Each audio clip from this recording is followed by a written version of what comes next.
When a casual invitation becomes the catalyst for an unexpected firestorm, Carrie Underwood finds herself at the center of a controversy that will shake the music world to its core. She stood backstage, heart pounding in her chest, waiting for the cue that would send her into the glare of the floodlights.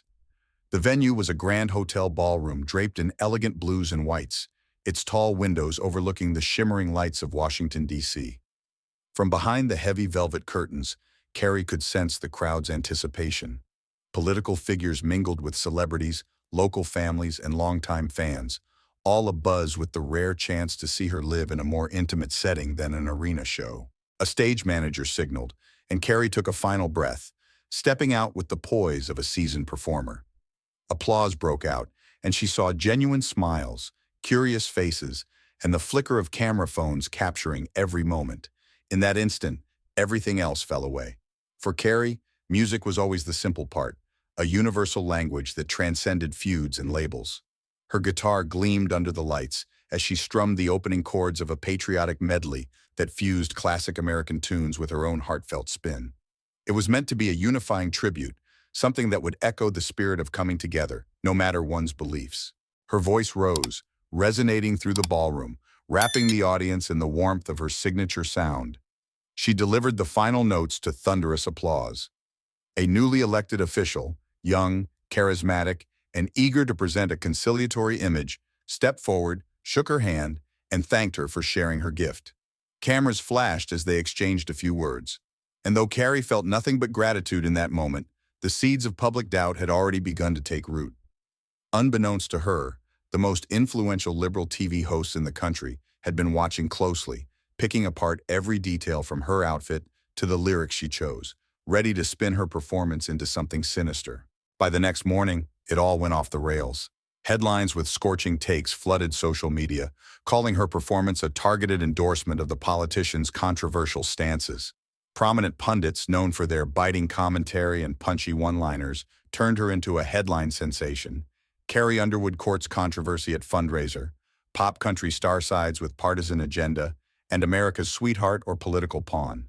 The swift unraveling felt unreal to her. She had never intended to endorse any platform, nor had she actively followed every twist in this official's policy stance. All she'd agreed to do was sing for a crowd that had invited her. In the following days, liberal television segments picked her performance apart with an almost unsettling glee, painting her as a stealth operative supporting divisive political moves. They pointed at her social media posts about family and faith, implying these posts had undertones favoring certain agendas.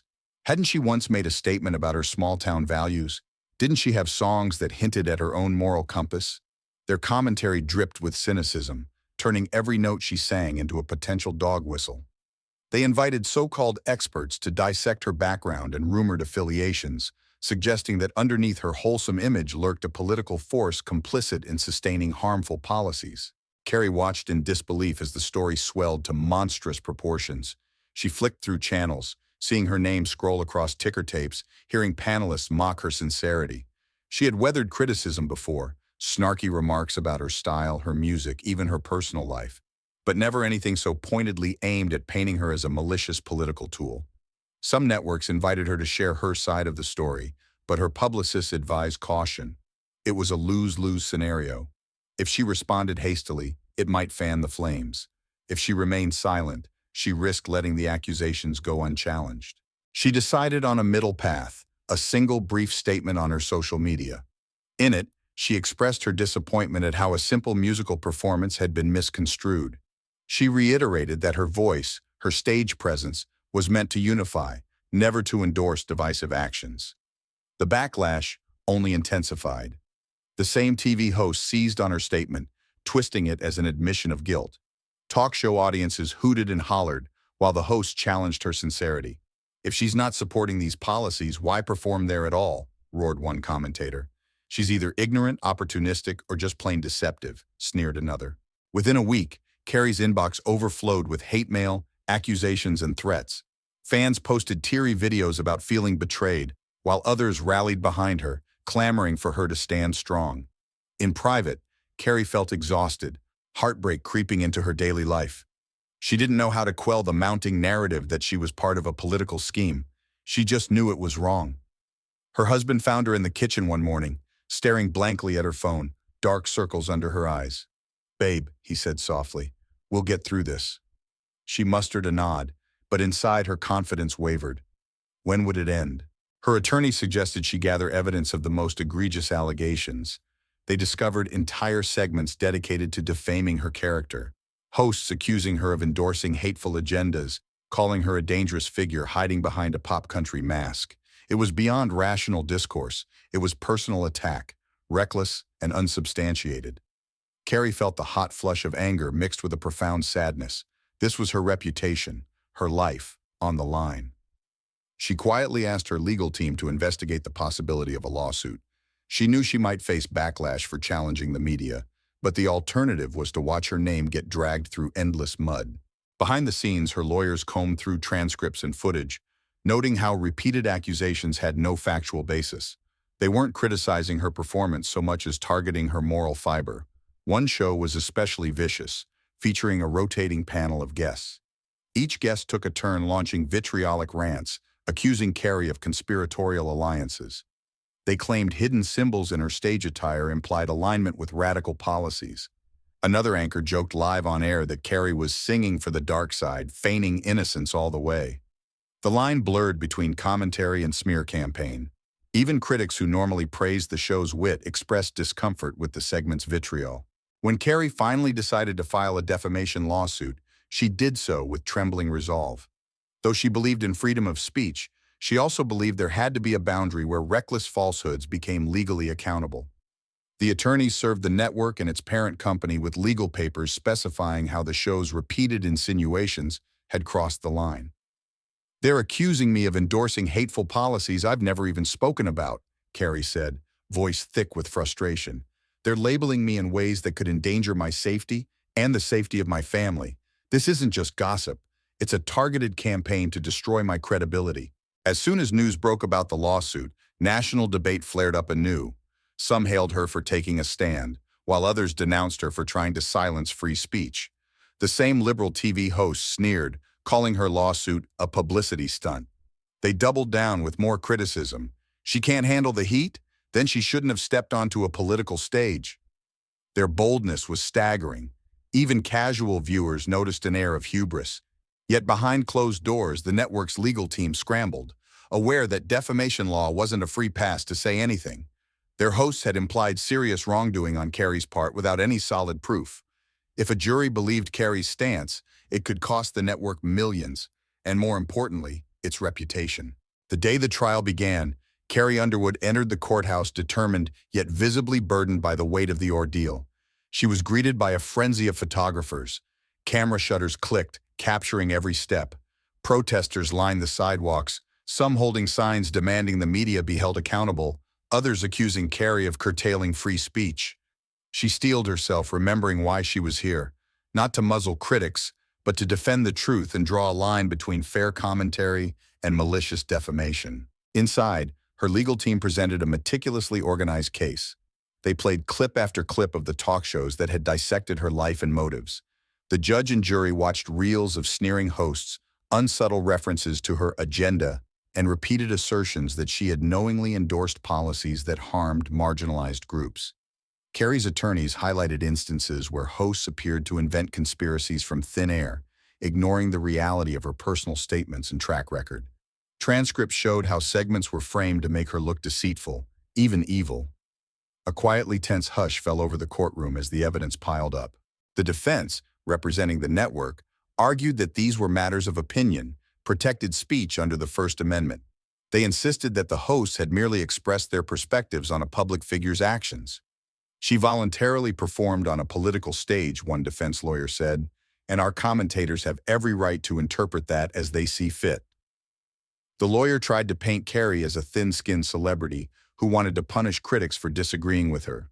Carrie's lead attorney methodically dismantled that argument, showing how the broadcasts had gone beyond interpretation into blatant falsities. "Critique is one thing, character assassination is another," he declared. Then, in a dramatic moment, he unveiled a series of emails obtained during discovery. The producers of the talk show had exchanged messages in which they strategized about amplifying Carrie's alleged political stance to stir controversy. "We need a juicy story. People love a scandal," wrote one producer. "Push the angle that she's endorsing extreme views," urged another. The correspondents left little doubt that they'd purposely twisted her performance into a sensational narrative. Gasps rippled through the courtroom, the defense visibly paled.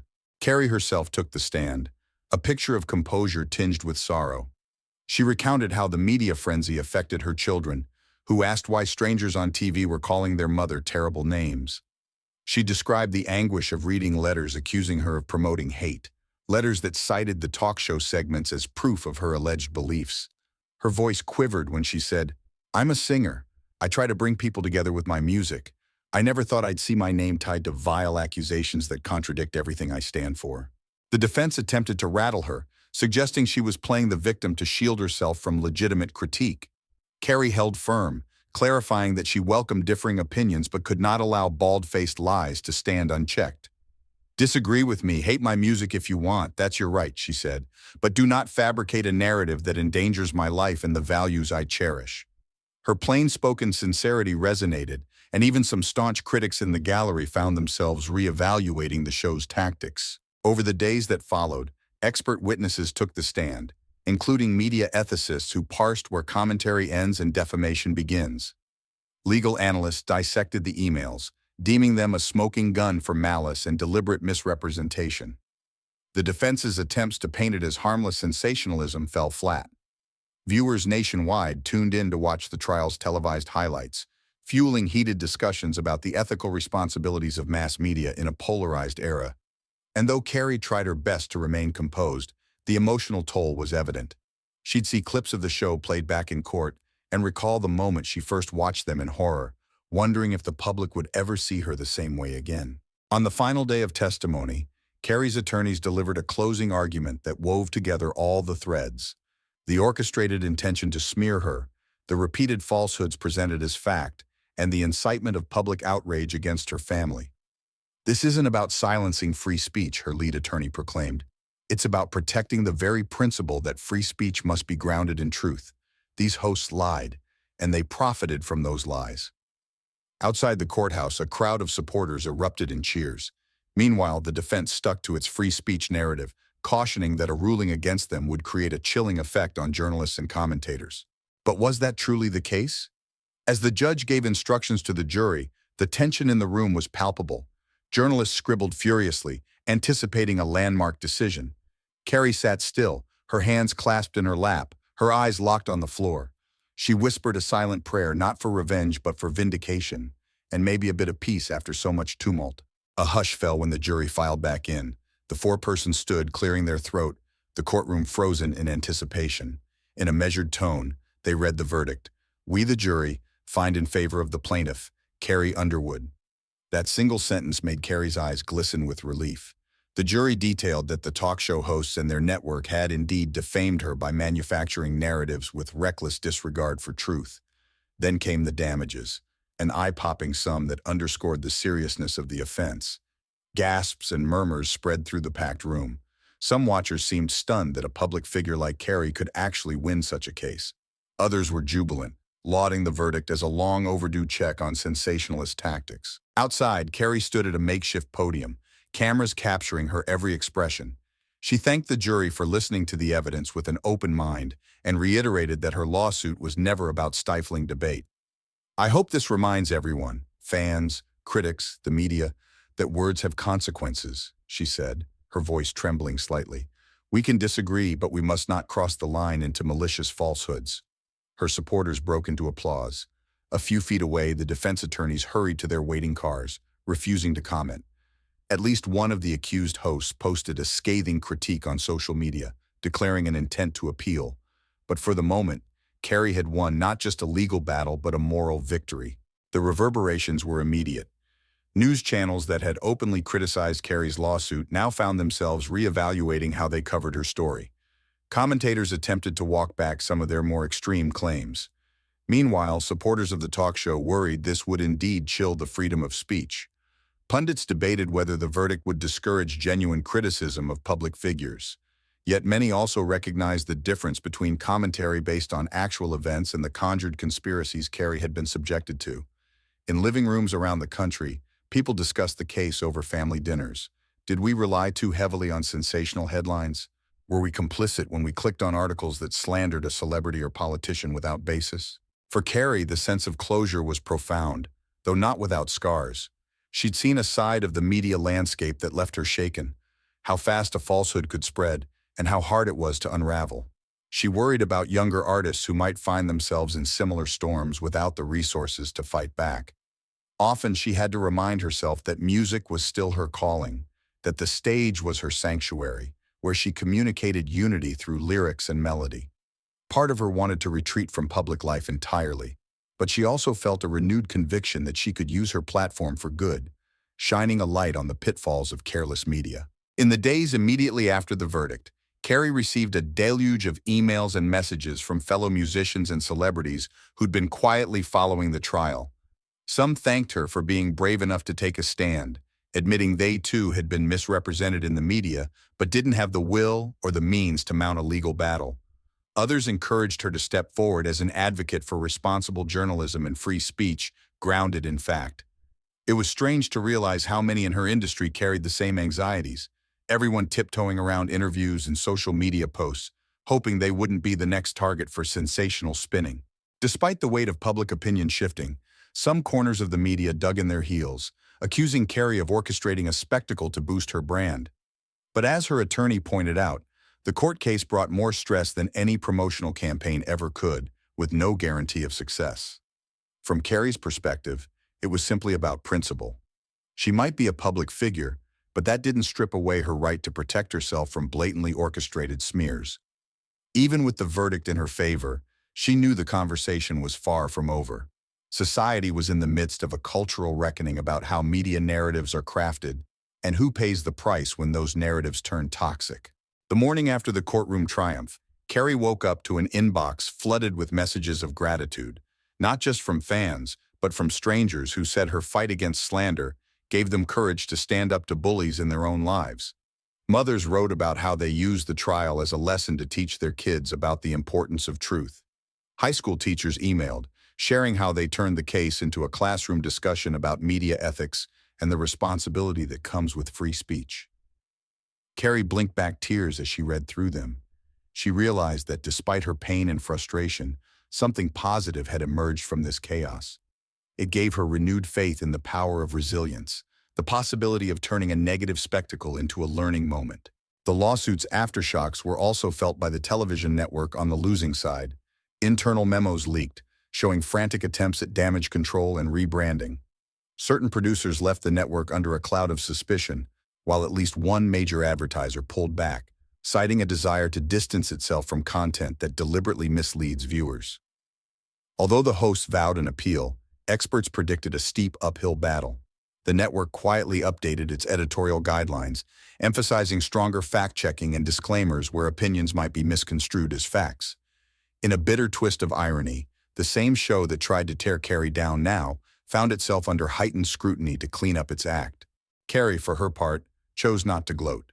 She gave a single interview after the verdict, in which she thanked the fans who had supported her through the ordeal.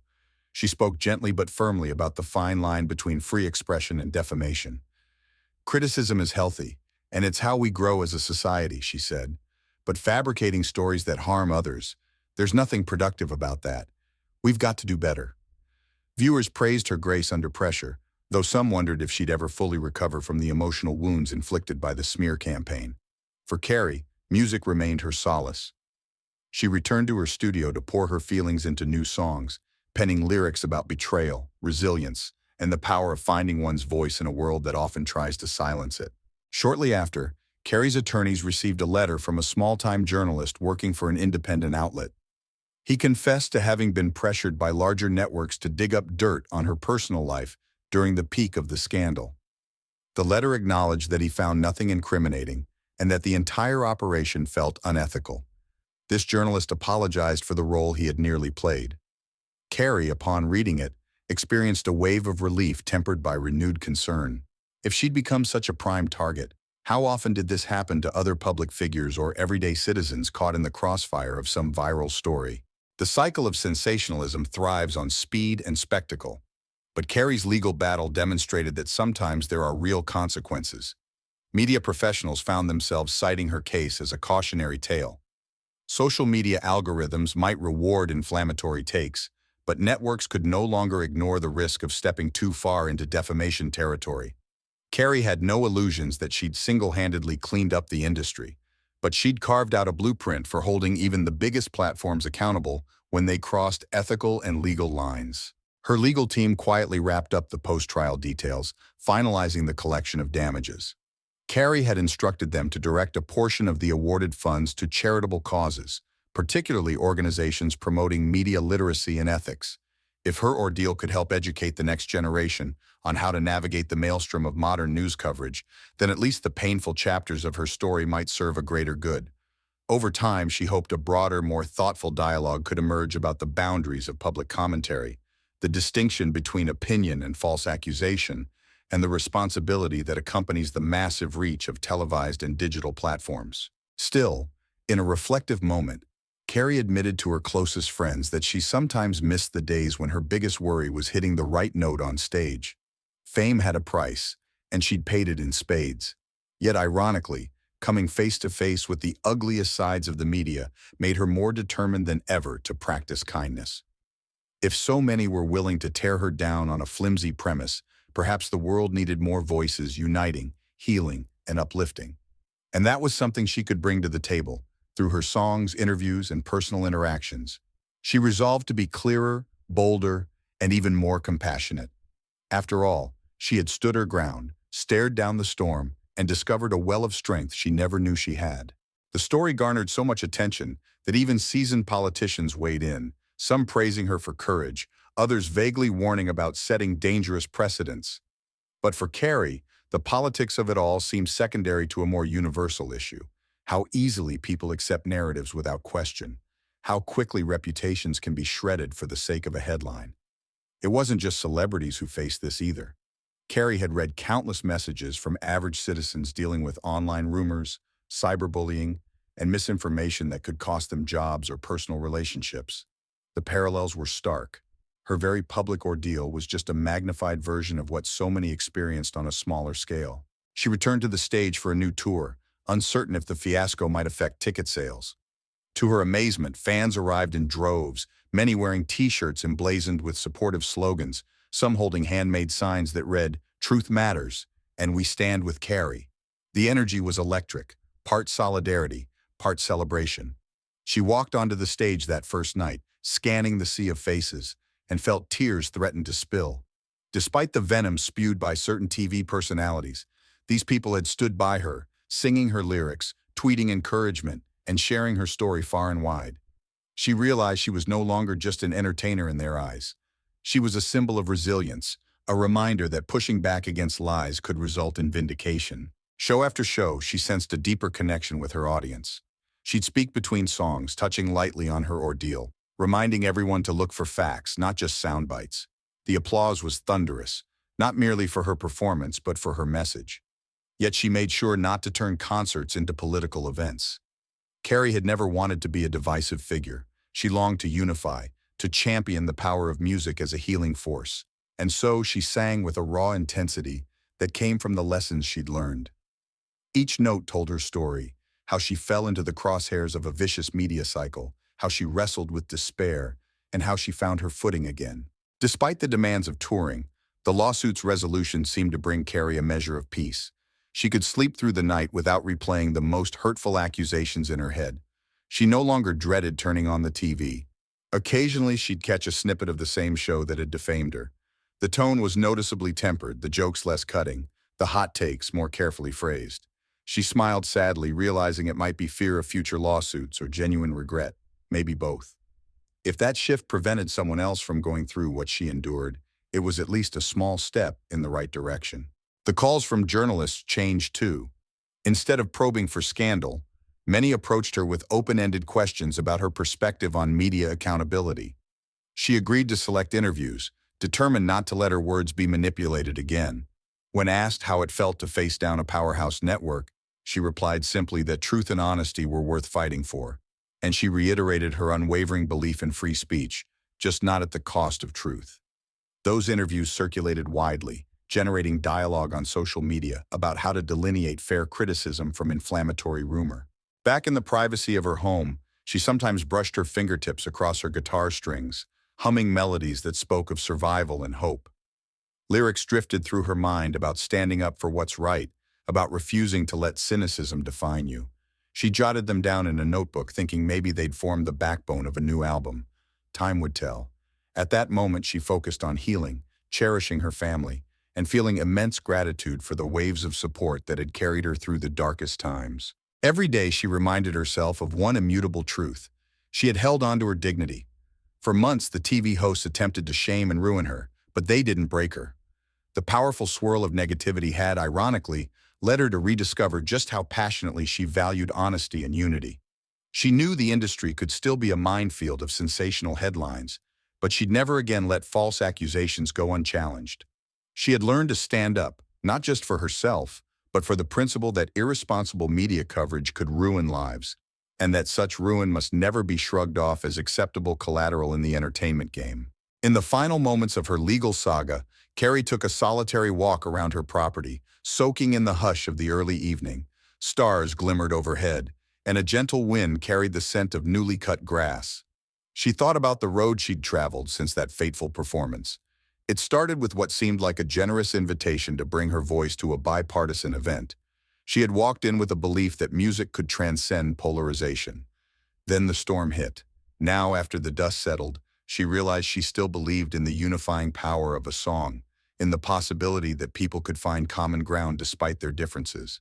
Yet she also understood that some would always profit from driving wedges.